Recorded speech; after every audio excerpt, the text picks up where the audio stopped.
My dear children, may the grace and the peace of God our Father in heaven be with you now and always. May you be blessed. May you always be children of God. Dear little ones, praise and thank Him for the good things He has bestowed upon you, for the greatness that He has shared with you, for the glory which is His, which always shall belong to Him, but which He shares with you, of love of you. Dear little ones, I am glad to be with you this day. As ever, I am glad, for God sends me to bring His message of love and hope, a message of peace and of joy.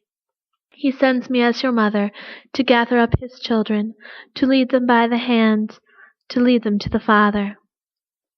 Dear little ones, I ask you this day to commit yourselves to total abandonment to God. Long I have taught you to abandon yourself to Him, to trust fully in Him, and yet it remains difficult for you. I ask you to give all that you are to God without reserving anything for yourselves.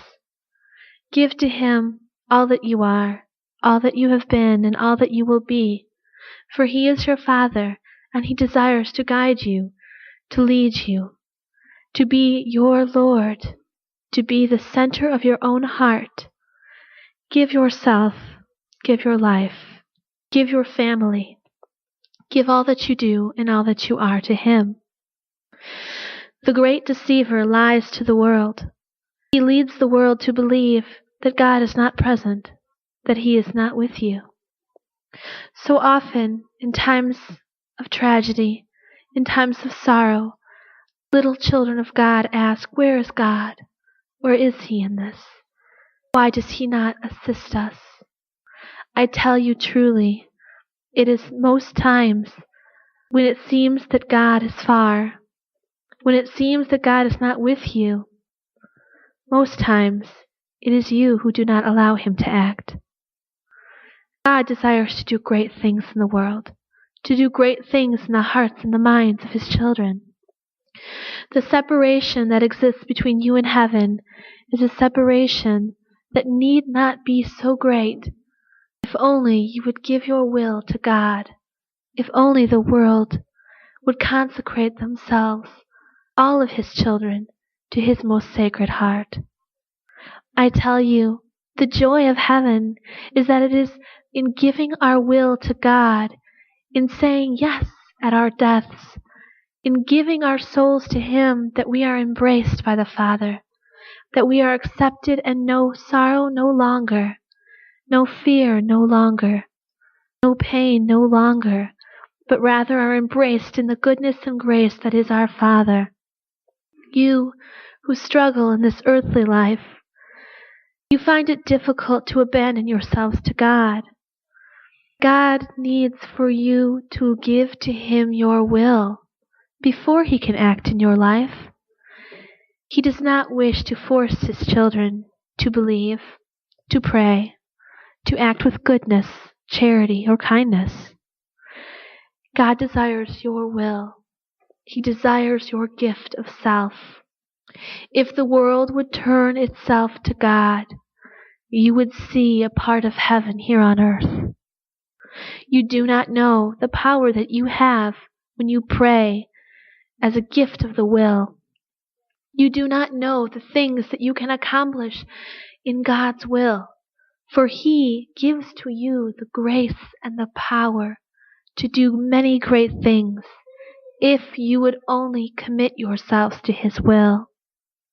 This means that you should pray always and in everything, that you should live your lives each day as a prayer, each moment, through service, through love, through the joy that you find in life, in your sufferings and in your sacrifice, in all that you have, in all that you have not. God desires for you to pray in this way, but also He desires that you would each day pray for Him to show you His will. For you might pray for many things, but I tell you, if it is not according to His will, it is not good. God alone sees all that there is to see. He knows your very lives as you cannot know. He knows all things, He knows your soul. Many times you will pray for things and prayers will seem to go unanswered. And yet if you would pray that you would only do the will of God, that you might accept His will, and beyond that, that you might embrace His will with joy, you will see that what you pray for will come about in your lives, for your will be in line with His who is perfection, His who is glory. Dear children, the faith that you have is a gift. You must not forget this. Your faith is a gift given to you by God. Who have you felt lost? Who has felt alone and abandoned? All of the world will feel such things, and yet you have been placed by God in a position of great grace. For He has filled you with the gift of faith, that when you look for God and you cannot see Him, for you live cloaked in the darkness of the world, you have your faith. You know that He is present. You know that He is with you in your churches, in your sacraments, in the gifts that He gives to you in the beautiful presence of the Most Holy Eucharist, in those He sends to you, in your praying and in your sleeping, in your living and in your dying. Dear children, your faith is a gift. To live your faith, you must resign your will to God. The difference between faith and a living faith is the gift of the will. You must commit yourselves each day to the struggles and to the trials that you will face. You must commit yourselves with love. You must decide for God. And I do not mean to say that you have not served Him. And I do not mean to discourage you in any way, for God is most pleased that you have come to gather to pray together. This is a great thing. It is something that is so pleasing to our Father in heaven, and it has allowed me to bring such graces as this to many places and in many hearts. God has been so pleased that you have come together as He has asked of you, that He has poured forth grace as you cannot understand, and only when you stand before Him in your home that He has prepared for you will you see the great things accomplished through His will, through your perfect love given when you gift yourself to Him. It is in this way that you are most like God. For truly this is what you strive to do, to be like Jesus Christ, who is the Redeemer, who is and always shall be our Savior.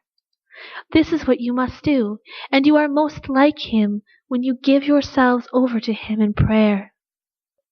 Dear children, I am pleased that you have continued to heed my call to you, to come together, to pray, to hear my words, which I bring to you from the Father, for He has sent me, and it is His message that I give. I am pleased that you have sacrificed, that you have given over many of the things that have held you from God's love, many of the things you have chosen over God's love. And I tell you that you will know so much more joy in your lives for the gift you have given to God, the gift of yourself. You have done much changing, together as a group and individually. Many hearts have been converted. Many souls have been taken from darkness and brought into light, the light that is Christ. And yet I implore you today to continue to move with love and abandonment toward God. For it is only in this way that you will come to know His perfect peace. My desire for you is that you would take my hand, that I might lead you as a mother always to my Son, that I may lead you through the cross and into His resurrection. Dear children, be at peace. Know that God is with you. Abandon yourselves to Him. Trust completely in Him. Turn your lives over to Him, and you will see miracles, true miracles. God gave the gift of faith to you, as He gave it to many of those who came before. And those who are now with Him, those who walked this earth and did great things, who converted many hearts by allowing God to work through them, who healed the sick, who cured the blind, the lame, the diseased, who raised the dead from their graves. They abandoned themselves to God. They placed their trust, their very life, in His hands. And though the road is difficult, and though you must walk the road that Jesus walked, a road filled with pain, with thorns, you too, as the saints of heaven, will see the resurrection and the glory. May the peace of Christ be with you. I thank you for responding to my call to you.